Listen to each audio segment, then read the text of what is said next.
Arona merci beaucoup merci jërëjëf vraiment merci merci sama jërbaat Arona amul benn problème merci beaucoup jërëjëf merci di remercier kooku di sama benn jërbaat bu nekk Espagne ñu koy wax Arona Ñaaw merci beaucoup donc gars yi waay allo salaamaaleykum allo. salaamaaleykum. waaw sëñ bi. ñu ngi ziar. delloo ziar kooku. Jibi Thiam Napoli. Jibi ana waa Napoli Jibi. ñu ngi sant alhamdulilah. jërëjëf sëñ Jibi ñu ngi lay déglu sëñ Jibi yaa ngi en direct. d'accord. merci. léegi man sama participation mooy. waaw. parce que. man moom duma Macky. man su ma sañoon te suba Macky abal ñu. man moom su ma sañoon Macky abal ñu ak lépp lu ànd ak Macky. mais man li ma bëgg mooy. li may ñaan yàlla Macky am ngor bu def ko. bu liggéeyee ba pare. mu rendre ñu compte lan la liggéey Sénégal yi ak fan la def xaalis Sénégal yi. tout à fait. waaw man loolu rek laa koy ñaan. dëgg la. waaw. parce que. moom beneen problème bi mu am. après moom keneen ki koy remplacer la parce que fayantoo moom dina fi am ndax moom moo ko fi indi. il faut que. lu takk si moom mos koso. parce que koso moom boo xasee ba mosal doomu aadama ba doomu aadama teg seen bët. foo jaar di nga ñam. tout à fait moom bu ko ñamul tamit ay mbokkam nañ ko ñam. dëgg kenn mënu ko kenn mënu ko dindi. ndax moo ko def dëgg la. léegi beneen bi Youssou Ndour. bon dafa bëgg protéger boppam donc.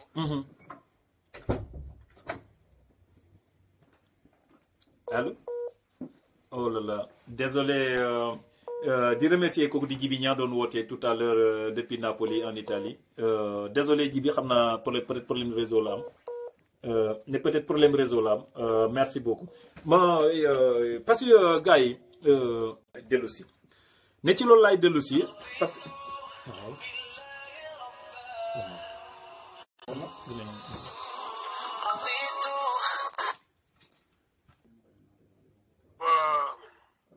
allo. xale boobu loo si wax. waaw non ñu ngi lay déglu demal rek demal ba nga arrêté demal. d'accord. waay. léegi. kan la gisee. nañ ñaan yàlla suñu borom. ko kan la Assam. non Jibi Thiam. Jibi waa demal Jibi waa. nañ ñaan yàlla suñu borom bi nga xam ne moom moo yor doole ak kattan. ba dimbale Khalifa Sall mu génn ñoo Jibi Thiam. waa Jibi waay merci Jibi waaw. mais. Khalifa Sall moom. fekk élection yi passé wul du génn. kenn mënu si dara mënoo si dara. non. kenn mënu si dara. il faut que élection yi passé mag yi jëw ma waxi Khalifa Sall. mais pour le moment nii. boo leen doon mars fii ba l'an 2001. l'an 2020 l'an 2030 si am du la ko génnee. te élection yi jeexul. parce que. Macky buñ ko bàyyi nag Macky rek. Sénégal yëpp ànd ak Macky. mais comité nëb yi nga xam ne ñoom ñoo organisé Macky. moom la Sénégal yi mënut a digérer. parce que ñoo xam ne ñi ngi toog 40 ans de service. ba léegi ñoom ñooy nekk Sénégal. doy na waar de. loolu la Sénégal yi mënul nangu quoi. ay Moustapha Niasse. waay Moustapha Niasse lan la ñu mën a importer Sénégal lan la ñu mën a andil. non mais ñoom seen i poche leen fi bàyyi. lan la mën a indi Sénégal. dara ay Souleymane Jules Diop. ay Macky Sall kii Astafurlah comment dirais-je là Tanor Dieng. mais ñoom lan la ñu mën a andil nañ bàyyi ñi nga xam ne ay xale la ñu ñëw jël seen sens. tout à fait. nan la ñu dimbale ngir yàlla ñu bàyyi leen xoolal dugub moo xam nga lan laa bëgg. waaw ñu dimbale ñu. ñu jox leen seen retraite. bàyyi leen seen alal ak seen lépp kenn doon topp si dara ndax ngir yàlla ñu bàyyi xale yu ndaw yi doog a. waaw mais xam nga wuyu ma ñoom defuñu dara non xam nga ñoom defuñu dara ñun Macky Sall lañu fal. non Macky Sall mi nga xam ne moom lañ fal. waaw moo war a xam gis nga paa bi ñoom ñëpp ñoo ko faloon. ay paa yu nëb yooyu yëpp ñoom ñoo faloon Ablaye Wade. dëgg la waaw mais Ablaye Wade dafa dem ñëw dafa dem tourné ñëw ne leen ñeen ñëpp si pot. mais il a raison. ay mag mënuñoo ànd liggéey. déedéet. non mais ñoom sax le problème c'est que ñooñu dañoo def seen i preuve ba pare allo. mais ñoom bi ñu demee bi paa bi ñëwee. dafa leen a dàq ñoom ñëpp ñu dem seen yoon pour mu mën a liggéey ak xale yi. dëgg la. mais Macky Sall xale bu ndaw la Macky Sall xale bu ndaw la. Macky Sall bu bëggee liggéey Sénégal. Macky Sall bu bëggee liggéey Sénégal taxaw ne Sénégal rek moo ko ñor. na dàq paa yi. waay xoolal deuxième mandat Macky Sall xoolal. boobaa nga xam ne Sénégal ñoom ñëpp ay dëkk lañ. dañuy jël état bi jox ko Macky Sall ne ko demal nga def sa deuxième mandat. mais mënuñoo ànd ak deuxième mandat. ak paa yi nga xam ne dans 40 ans ñoom ñoo fi newoon ba léegi mënuñ ko jox Macky Sall. dëgg la de. Macky Sall bu xalaatee ne loolu moom bu yaakaar ne moom lañ bañ. ndax na moom kenn bañu ko. ndax ñun liñ bañ mooy ñi nga xam ne. bañ juddoo ba léegi suñu mbaa yi bañ juddoo ba léegi ñoom ñoo ñuy gouverner. doy na waar de. dafa doy sëkk ak barke. ne ko doy na waar de. léegi Macky nag comme moom toujours la bopp ba ne ñoom tey na ñoom lay àndal. moom dina ko leer na dinañu amal si réew mi si nii wala si naa comme ni ay bokkam yoo xam ne ñoom nañ jëlaat deuxième mandat si nii. wala si naa ñoom it nañu amal si nii wala si naa. incha allah ji bi parce que boobaa Sénégal dañoo taaw pour moom day choisir. état. day choisir état wala bàyyi wala mu choisir Sénégal yi ak bàyyi. incha allah ji bi bu dee bàyyi la choisir Sénégal yi taxaw choisir ku ñu mën a. waay yóbbu si kanam. incha allahu rabi ji bi waay. waay allo. oui allo bi. waaw waa ji bi vraiment jërëjëf merci intervention bi am na solo vraiment ñu ngi lay remercier bu baax a baax jërëjëf. yal na yàlla def jàmm. merci beaucoup jërëjëf merci beaucoup merci. di remercier kooku aussi di Djibi Thiam di woote tout à l'heure depuis Italie merci beaucoup. donc gars yi man fi ma bàyyi woon léegi donc li ñuy wax ni c'est tout à fait vrai de toute façon Macky Sall en aucune manière en aucun cas Macky Sall mënul am deuxième mandat loolu au moins c'est sûr et certain Macky Sall en aucun. allo. waaleykum salaam. maa ngi jégalu bu wër a wër kooku. man la Lamine maa ngi woote de Paris. ok Lamine bonsoir Lamine naka waa Paris. ñëpp a ngi si jàmm alhamdulilah. merci dama koy suivre tout le temps. merci c'est très gentil merci beaucoup.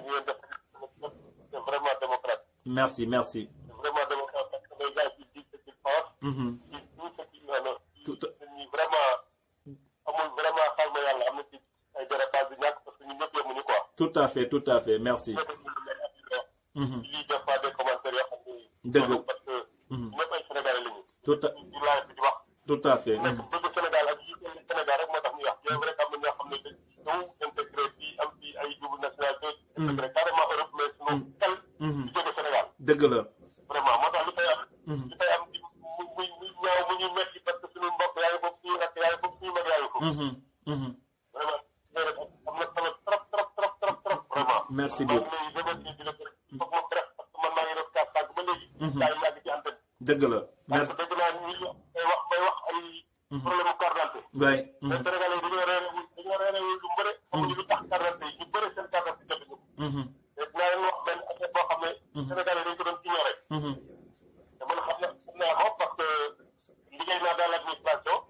j'étais agent de force de sécurité. xam naa li ci biir. dëgg la lan moo tax carte d'identité yu bëre. ñu jotuñu ko.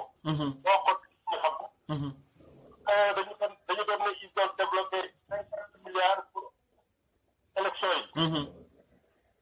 pour ñu enrôler nit ñi ñu defar seen carte d'identité. ils sont allés recruter des vacataires. ay étudiants ay jeunes. ñu leen di jox chaque jour ku ci nekk 50 dossiers. moyennant pour di leen di fay 75 000 francs CFA par mois. 75 000 francs CFA par mois. dëgg la. ñuy am ay arriéré ay 2-3 mois ñu leen ko sax fay. waay ay étudiants yoo xam ne. ils étaient leur cours à l'université di ñëw intérieur di ñëw fële. daaf au niveau de la rue 6 là angle Corniche. oui. pour defar carte d'identité yi. ñu jëlee comme vacataire war leen di fay 75 000 mënuñu leen ko fay. tout à fait. xam nga li ñu daan def est-ce que. parce que après les élections. quand ils sont allés pour voir aux archives là. pour évaluer lan la ñuy liggéey. dëgg la. ils se sont rendu compte que les vacataires là. dañu daan jël benn loo bu 50 dossiers. traité ci ay 10 ay 15 wala 20 dossiers. ñu jël marché. bind ci. nangam tànn leen day fay ñu suñu xaalis. ko tànn ko. loolu moo waral dossiers yu bëri defuñu ko après élection yi la ñu rendre compte ni. mais sur les archives là. sur les lots de 50. léeg-léeg nga gis ay 20 dossiers lañ ciy traité. léeg-léeg nga gis ay 30 dossiers. parce que gars yi ils étaient mécontents. Tout à fait. Les vacataires étaient tellement mécontents qu'ils leur devaient 75 000 francs ñu waroon fay par mois mu ñu leen ko sax fay. dëgg la. ñu koy jéggi ay 2 mois ay 3 mois te ñu ne ñu ngi dépense ñu ngi évaluer les élections là 50 milliards la ñu génne pour préparer élection yi nga jël ay doomu jàmbur di leen liggéey loolu war nañ fay 75 000 mënoo leen ko fay. doy na waar. ñu saboté enrôlement élection yi. noonu la élection noonu la carte électeur yi demee. waaye dañuy jotee am carte d'identité sax dañuy sant yàlla xam ne rek ni. mais ñu bëri ñu seen carte d'identité génnul. boo demee archive bu taab boo demee archive taab di nga fekk ay lot de 50. ay 20 lañ ciy traité wala ay 30 tey kenn traité ko. merci daa leen ciy lëbës benn koy bind ci saaga ko. tànn ko ci biir foofu. merci loolu la gars yi retrouvé après les élections là ngeen xam ba xamal leen ko ngeen xam ko tey da ngay jégal vraiment. bu fekkee pour seen émission bi neex na trop. vraiment di gërëm leen sant. vraiment grand. di jekkal wax bi quoi dem. vraiment merci beaucoup le grand jërëjëf grand Lamine vraiment merci beaucoup. di remercier beaucoup énormément kooku di Lamine depuis Paris vraiment intervention bi am na solo di ko remercier aussi ci information yi mu jàllale. et c'est vrai carte d'identité yi am gis nga bu ñu naxante wax naa leen ko encore une fois Macky Sall bu ko wóoroon à 100% que il est majoritaire au Sénégal kon du retenir carte d'identité jàmbur yi bañ ko joxe. qu'on se dise la vérité le seul souci mooy que état bi mënul def le forcing parce que ñoom mënuñu nekk minoritaire Sénégal ba pare bëgg a forcer la main aux Sénégalais loolu ça ne passera pas parce que carte d'identité avant incha allah 2019 pouvoir bi dina jox nit ñi seen i carte d'identité parce que nit ñi ñoo moom seen carte d'identité xaalis 60 milliards yi ci état bi def du xaalisu Macky Sall du xaalisu Massamba du xaalisu ñun Sénégalais yëpp la suñu xaalis ñun yëpp ñoo ci yem donc dès lors am ban raison lañ am ñoom ne duñ ñu jox may ñaan tous les Sénégalais encore une fois loolu man wax naa leen que du vraiment gars yi du ma mës a tàyyi ci di leen ko répéter il faut que kenn ku nekk ci yéen def le tout pour dem récupérer carte d'identité ceci étant dit ma ñëw ci li ma doon wax tout à l'heure ci vis-à-vis des travailleurs de l'hôpital ñi nga xam ne ñooy liggéey ci hôpitaux yi Sénégal gis nga conditions yi ñuy liggéey métti na métti goo xamante ni gis nga moo tax ma ne leen yenn négligence humaine yi fay am loolu yëpp ci état bi lay reposer encore une fois parce que état bi moo dul def li mu war a def moo dul def xaalis fa mu ko war a def gis nga nañ waxante dëgg yéen réew moo xamante ne qu'on se dise la vérité boo demee hôpital Dantec fekk ay malade di tëdd ci couloir yi hôpital Dantec wala hôpital principal wala Abass Ndao hôpital boo mën a dem Sénégal boo demee fekk malade yi ci couloir am na hôpitaux yoo xamante ne soo fa demee wuy ma paracétamol sax amu fa mais gars yi ba pare ñu ñuy wax ay terre ak ay lu kenn xamul di ci dugg ay mais qu'on se dise la vérité 600 et quelques milliards mais xanaa gars yi suñ ko defoon dans la santé quand même lu nit ñàkk xam nga ni la santé avant tout la santé est primordiale le système sanitaire sénégalais moo ñu gën a moo ñu gënal téeméer yu ne ay terre ak ay lu ma xamul loolu du priorité Sénégal wax ji du question gars yi boo waxee ñu ne la way c'est parce que projet Macky Sall du nekk non mais un projet ça doit être un projet réfléchi nekk loo xamante ne dafay amal njëriñ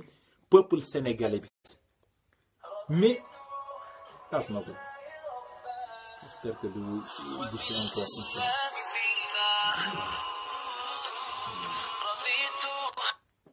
oui allô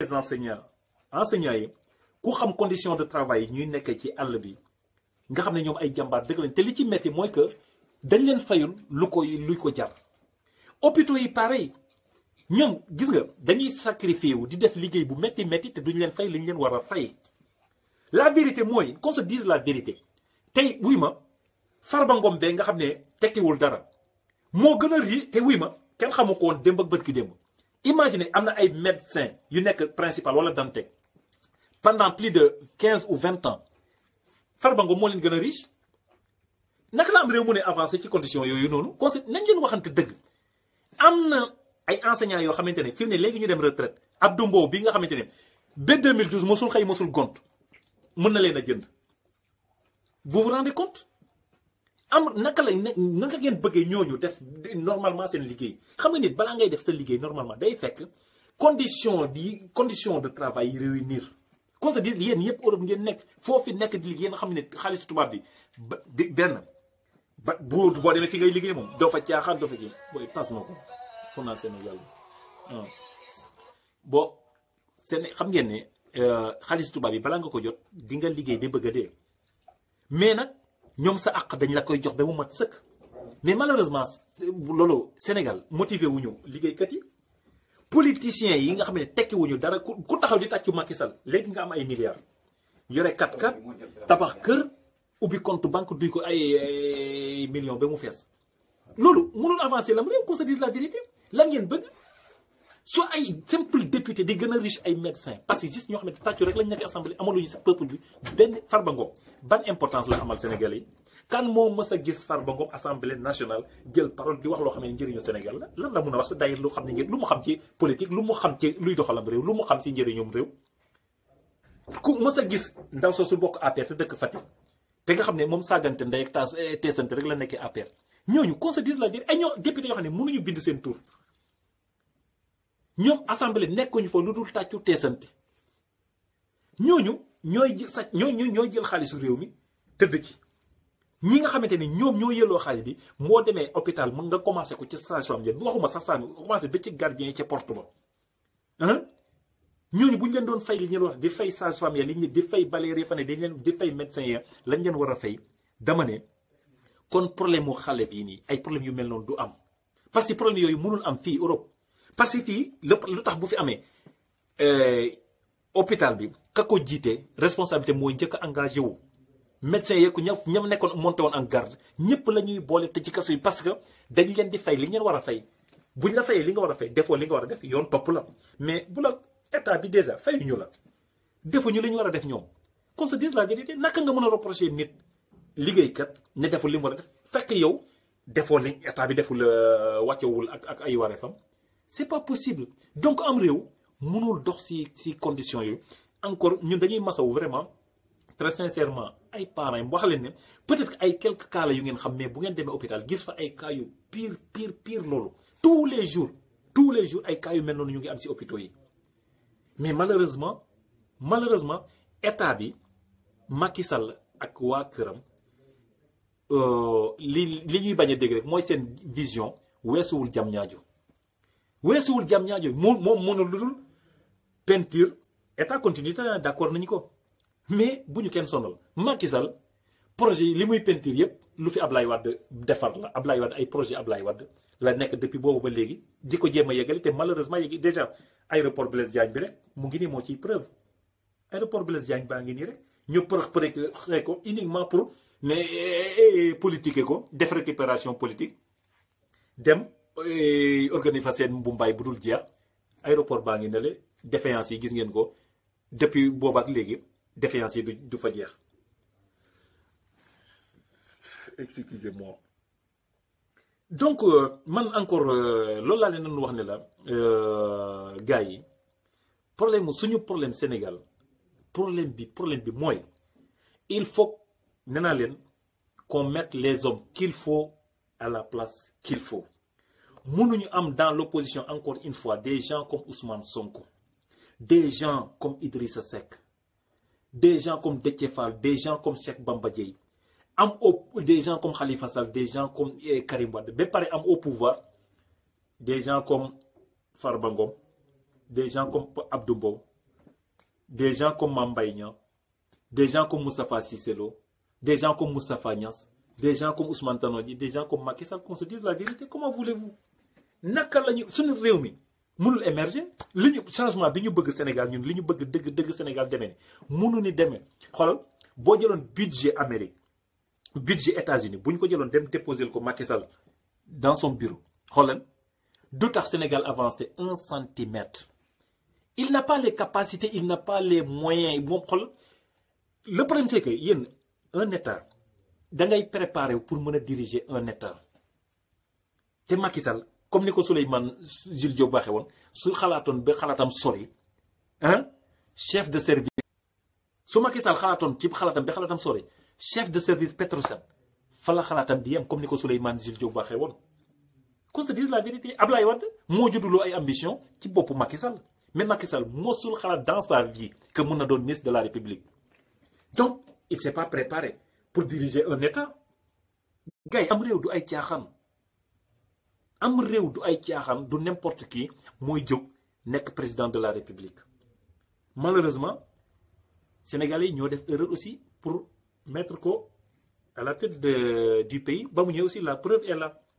La preuve est là. yaakaar naa les 67% yi ko voté loon j'espère que les 40% rëccu nañu ko nekk rëccu nañu preuve pour laquelle des cons comme Donald Trump s'en prennent à l'Afrique et aux Africains parce que vous savez que la vérité gis nga tubaab bi pratiquement ñëpp a yem ñëpp pratiquement mentalité Trump la ñu am mentalité Marine Le Pen la ñu am seulement dañoo bëri hypocrite parce que dafa am ñu ko sañ a wax ci kaw am ñu ko dul wax ci kaw mais ñoom yëpp même vision bi la ñu am vis-à-vis de l'Afrique mais ñan ñoo waral ñu am vision boobu ce sont les dirigeants africains c'est à cause des dirigeants africains que ñu c'est à cause de nos dirigeants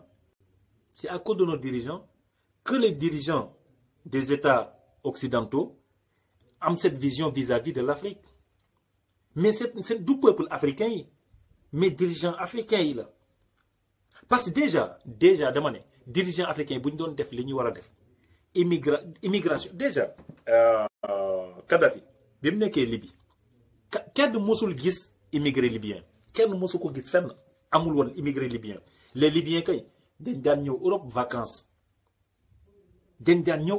mais libyen daawul immigré Saddam Hussein bi mu nekkee Irak pareil qu'on se dise la vérité ñoom c'était des dictateurs c'était des dictateurs duñ cautionner dictature mais quoi qu'on puisse dire nañu yore woon seen réew yi moom gën tey ni yenn chef d'état yi nga xam ne ñoom la ñuy wax ay démocrates yore seen te kenn si ñoom du démocrate malheureusement les chefs d'état surtout de l'Afrique de l'Ouest amul kenn ku ciy démocrate kenn ku ci nekk démocrate amul.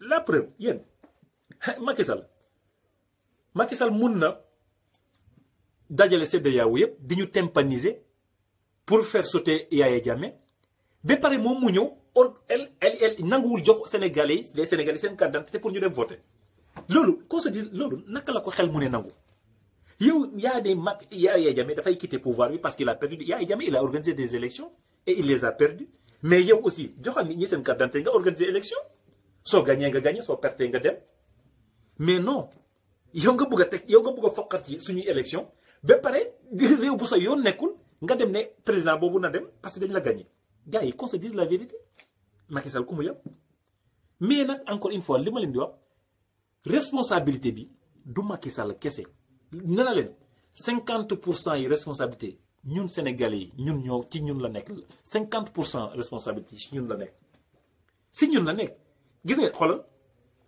yéen a ngi gis Tunisie la fay xew nii actuellement quelques jeunes ñoo ñëw rek tuddee benn mouvement qu'est-ce que nous attendons publier ko Facebook rek yeneen Tunisiens yëpp wàcc dans la rue du am réew loolu mooy patriotisme te buñ ko defoon avec Macky Sall kon kenn waxtu loo ko carte d'identité kon ñëpp jotoon nañ seen carte d'identité ba fàtte ko parce que suñuy carte essaye de comprendre que carte d'identité yi seeni carte d'identité la suñuy carte d'identité du carte d'identité Macky Sall nit li nga moom na daf la war a jaral lu ne sa droit daf la war a jaral lu ne mais bu fekkente ne aussi comme ni ma leen koy waxee rek kenn ku nekk su fekkente ne kenn ku nekk eh bien da ngay bëgg a toog sa kër soxna si defar ceeb bi gayen te macha allah suñ jigéen ñi dañoo mën a togg gayen nga dóor ba sa biir fees mu tegal la ataaya ngay rey doxu gayen dara du changé di qu'on se dise la vérité dara du changer li koy changer surtout man li may wax encore une fois c'est la jeunesse sénégalaise ñoom moom duma leen mas a wàcc di leen indexer la jeunesse sénégalaise ñoom lay continuer di leen indexer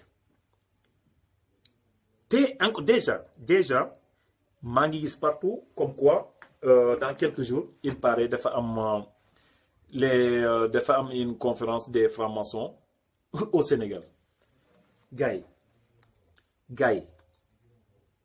jot na bu ñu demee ba Sénégal dëkku Cheikh Ahmadou Bamba dëkku maam El Hadji Malick dëkku maam Limamou Laye dëkku maam Baye ak kilifa yu diine yu baax yi waa église beeg ñëpp Sénégal ay francs-maçons Sénégal à 100% c'est des croyants Sénégal 100% muy catholique bi muy jullit bi les Sénégalais sont 100% croyants au nom de quoi déjà ñun ñu ngi jooy les problèmes de l'homosexualité bi nga xamante ne commencé na di gagner gravement la jeunesse sénégalaise gars yi yàlla xam ne gis nga le nombre d'homosexuels surtout ci côté xale yu góor yi nag li nekk Sénégal fi mu nekk nii xoolal c'est egg na montant chiffre boo xamante ne tey su ñoom yëpp bu ñu manifesté woon du ngeen ko gëm la majeure partie de la jeunesse sénégalaise léegi ay ngóor jigéen lañu ñun ñu ngi jéem a régler cas boobu loolu régléegul ñu ñuy wax ay conférence franc-maçon au Sénégal gars yi il est temps que ñu jóg suñu réew mi ñu delloo ko fa mu nekkoon parce que Macky Sall fi mu ñu jëme ñax du fa sax mais nag man de toute façon gars yi man message bi ma leen di lancer daal encore une fois parce que waxtu bi moo ñu dab mais message bi ma leen di lancer saa yi bu ma jógee ci ne leen ngeen ñëpp dem jël seeni carte d'identité parce que loolu mooy loolu mooy priorité mooy première priorité ñëpp dem jël seeni carte d'identité mooy première priorité parce que combat bi d'abord loolu lagu parce que looloo fi teg Macky Sall te looloo ko fi jëlee incha allahu rabbi looloo fi teg Macky Sall te moo ko fi jëlee mooy carte d'identité yi na ñëpp jóg def seen kéemtulaay kattan pour dem jël seeni carte d'identité pour que en 2019 yéen ñëpp ñun kenn ku nekk mën a dem exprimer wu dans les urnes au moins ñu jëlee ko fi d'une manière démocratique man loolu laa di ñaan di leen ne nag dinañu annoncer date de manifestation au Sénégal boo xamante ni fépp fu Sénégalais nekk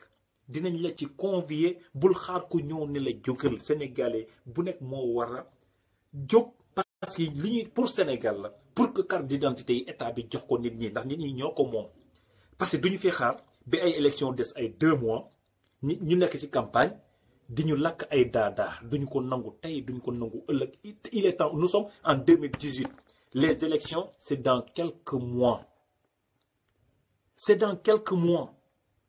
donc il faut Sénégalais yi ñu taxaw c'est maintenant comme ni ko Tunisie les jeunes tunisiens defee noonu laa koy waxee la jeunesse sénégalaise c'est à notre tour ñëpp nañ dem jël seen carte d'identité bu ñu bañ a jox seen carte d'identité ñu wàcc ci mbedd mi exiger ko de force parce que suñu droit la ñoo ko moom mënoon dëkk sa réew ñu ne la duñ la jox sa carte d'identité loolu amul fenn sama gars yi amul fenn boo génnee sa réew beneen réew boo dem sax ñoo ñu jox la seen document yow sa biir réew ñu ne duñ la jox sa document. dis la vérité sa biir réew say carte ñu ne duñ la jox sa carte d'identité ku ne bëgg a toog këram di ko seetaan laaj ne ni loolu gars yi loolu day jeex tàkk dinañu lancer un appel benn jour dinañ ko jàpp comme que wax naa. maa ñees s'il vous plaît maa ñees maa gis nga may woo ci messenger may ma rek ma yeggali dama nekk dinaa la woo tout à l'heure bu may yeggali comme Y'en a marre dee na les imams de Guédiawaye n'existent plus la société civile sénégalaise est morte donc sama gars yi ñun ñu jël suñu ñoo jug nag gars yi la tribune des patriotes les patriotes sama gars yi les patriotes ñun léegi ñoo jël relais bi comme gars yi bëgguñu ko def ñun dinañ jël relais bi ñun xam nañu yoon bi xam nañu luy yoon xam nañu lu ñuy defee manifestation comme amatuñu kenn ñun nag gars yi des ba léegi Sénégal am na ay patriotes loolu la ñu dinañ leen wan ne ba léegi Sénégal am na ay patriotes non la diaspora ñu ngi leen di bu ñu lancé incha allahu rabi bu ñu demee Dakar ba dem devant le préfet de Dakar ba demander suñu autorisation de marche jour bi ñu jàpp dinañ ko publier Facebook jàllale ko dans toutes les chaînes de télévision yi ñu nangoo recevoir dinañ ko fa jàllale pour que yéen aussi ngeen organiser ko devant les ambassades gars yi yéen ñëpp ñu taxaw ci ñun ñëpp nag surtout ñun diaspora bi ñu taxaw ci surtout engager des avocats pour la cause de Assane Diouf parce que Assane Diouf il fait partie encore une fois de nous il est un Sénégalais de l'extérieur bu leen ko di fàtte ñu condamné ko injustement ñu taxaw mener ce combat contre l'injustice au Sénégal contre les détenus politiques gars yi incha allahu rabi wax naa leen que dinaa ko publier Facebook date bu ñuy am pour commencer manifestation yi dinañ ko publier Facebook fu Sénégalais nekk jot si fu Sénégalais nekk aussi lillahi wa rasuli mu jaral leen aussi ay sacrifice xam nañ ne surtout yéen ñi nekk Europe jot amu leen ko mais parfois sa réew la cause dafa noble pour ton pays dafa la war a jaral nga dagg sa yenn yitte aussi dem taxaw ci mais bu ku nekk ne aw ma jot su ku nekk bëggee taxaw ne aw ma jot gars yi combat suñu li ñuy combat bi dootul am sens bu Sénégal yi bëggee taxaw ne amuñ jot combat bi du am sens dañ leen koy ñaan lillahi wa rasuli bu ñu décréter benn jour bi ñu war a def manifestation Dakar na ngeen ko dem def devant les ambassades partout en Europe fu Sénégalais mën a nekk mu dem def ko fa de grâce loolu lañ leen di ñaan donc ñun buñ demee wax naa leen dinañ engagé ay avocats te loolu dañ ciy woo tous les Sénégalais fu ngeen nekk ngeen taxaw ci jàpp ci pour ñu défendre suñu frère Assane Diouf mi nekk injustement en prison ay avocats yi au moins def pétition ñu jugé ko wala ñu wax lu tax ñu téye ko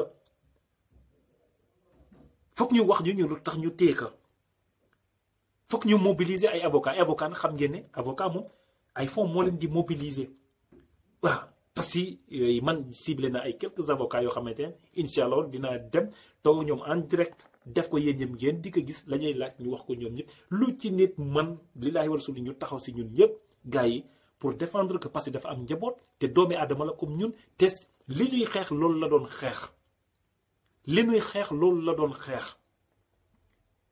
donc ñun yëpp dañ ci war a taxaw dimbale ko jàppale ko gars yi mais bu fekkente ne combat bi ku nekk ci tolof ñëpp croiser les seen bras gars yi encore une fois nee naa leen Macky Sall dinañu noot benn par benn comme li Kadhafi waxoon les chefs d'État du Maghreb ba ñu jàppee Saddam Hussein ba ko fi bu George Bush tuumaale ay armes de destruction massive ba am occasion éliminer ko la Kadhafi wax tous les chefs d'État du Maghreb ne leen suñu deful bloc ils vont nous enlever un par un te muy dëgg loo ci gis après Saddam Hussein qu'est-ce qu'ils ont fait ils ont fait sauter Ben Ali ils ont fait sauter Moubarak ils ont fait sauter Kadhafi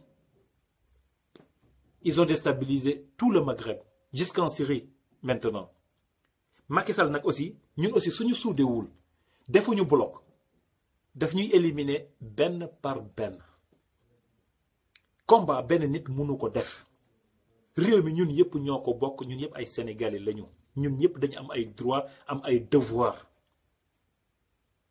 yéen a ngi def seen devoir mooy yéen a ngi liggéey di ko yónnee Sénégal muy jëriñ Sénégal di fa fay ay impôt ndax saaku ceeb bu ngeen jënd da ngeen fay impôt bu ngeen fayee jëndee gaz pour seen kër da ngeen fay impôt su ngeen fay électricité da ngeen fay impôt su ngeen jëndee même baguette mburu Sénégal da ngeen fay impôt su ngeen fa jëndee paquet suukar da ngeen fay impôt su ngeen jëndee ciment da ngeen fay impôt te gars yi loolu immigré yi seet leen liñ ciy def loolu les Sénégalais de l'extérieur yéen li ngeen di dugal ci trésor public Sénégal amul kenn ku koy dugal ci trésor public Sénégal kon kenn gënut leen a yéey ci xeex droit pour Sénégal yéen a war a nekk les premiers à faire face à l'injustice donc sama gars yi si comme loolu encore une fois laa leen di woo vraiment di leen sant di leen gërëm waxtu bi moo ma dab sama gars yi yàlla xam na j'ai là si je termine j'ai plein de trucs yu ma war a def mais voilà mënuma woon ñàkk ñëw pour jàllale leen message boobu noonu jàllale leen message bi ne leen vraiment ngeen taxaw ci encore une fois ngir yàlla gars yi ngeen jàpp ci kenn du ne kémtu lay kàttanam lu mu man pour ñu engagé wu ay avocat pour Assane Diouf pour ñi nekk prison yëpp te nekk fa illégalement parce que encore une fois ñun Assane Diouf ñoo ko war a taxaw parce que ci ñun la bokk bu ñu ko taxawul qu'on se dise la vérité famille am amuñu doole Assane gannaaw yéen les immigrés Assane gannaaw yéen yaakaarul keneen gars yi qu'on se dise la vérité cause Sénégal la doon défendre li ngeen di xeex yéen loolu la doon xeex ba li ko ci fekk ka ci donc lillahi wa rasuli de grâce gars yi dama leen di lancer appel boobu de grâce nañ leen mobiliser wu cotiser jëlal ko ay avocat lillahi ñu mun a taxaw ci mbiram parce que am gisa dossier dara nekku ci suñ jëlee ay quelques avocats yi léegi ñu libéré ko parce que déjà ñoom bugguñu état bi buggul parce que le problème c'est que état bi tant que muy ne teg ñoom foofu lañ koy parce que ça les dérange pas du leen déranger bu amul coow amul dara ñoom du leen déranger mais suñ jëlee ay avocat et xam ngeen ne bu jàllee benn yoon France 24 jàll benn yoon RFI gars yi état bi il sera obligé de le libérer parce que le problème c'est que les chefs d'état africains ku ci nekk na nga yore sa réew du dëgg du yoon mais doo bëgg ay banque mondiale ak ay union européenne nekk au courant doo bëgg l'international nekk au courant ci ni nga yore sa réew moo tax combat dañ koy siiwal boo ko siiwalee soo ci bëggee am ndam da nga koy siiwal sinon li ñuy xeex sama gars yi dara du ci sotti Assane mënul nekk prison di fay avocat amu ko famille am amuñu ko Assane Diouf ñun ñooy famille am tey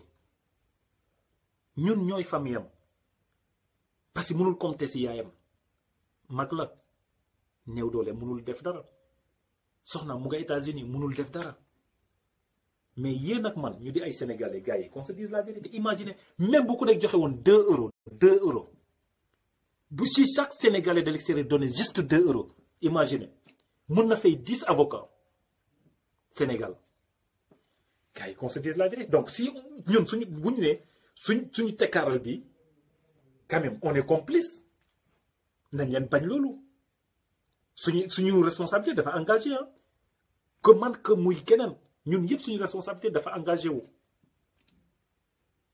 parce qu'on n'a rien fait loolu problème bi mooy foofu mooy on n'a rien fait mais man damaa jël sama décision man personnelle dem engagé ay avocats mais je préfère vous le dire de le dire à tous les Sénégalais de l'extérieur ba kenn bu mu ne ëllëg si biir way kenn boolewu ma ci wax naa leen que comme ñun ñëpp a yem ci combat bi ñun ñëpp a ko bokk kii mënul défendre une cause noble ay nit dem attaquer que menacer ko de mort def tentative de mort di dox seen soxla moom ñu jàpp ko tëj Sénégal yëpp toog di ko seetaan bu amoon ci beneen réew kon nit ñi wàccoon nañu wala ñu def seeni pexe pour libérer ko mënu leen a wàcc parce que yéen a ngi Europe nekk ci seeni liggéey mais kenn ku nekk sañ nga yëkkati sa 2 euros participer ko pour ñu jëlal ko ay avocat ñu libérer ko damay jàppale Assane Diouf yomb na ci wax nii yomb na ñiy wër ni di wax yëpp ay live ay du bu leen déglu loolu c'est trop facile mais ñoom ñuy wax yi man danaa je les invite au Sénégal sur le terrain waaw ñii ne ñoom ñëpp ay cause Assane Diouf la ñuy def man je les invite sur le terrain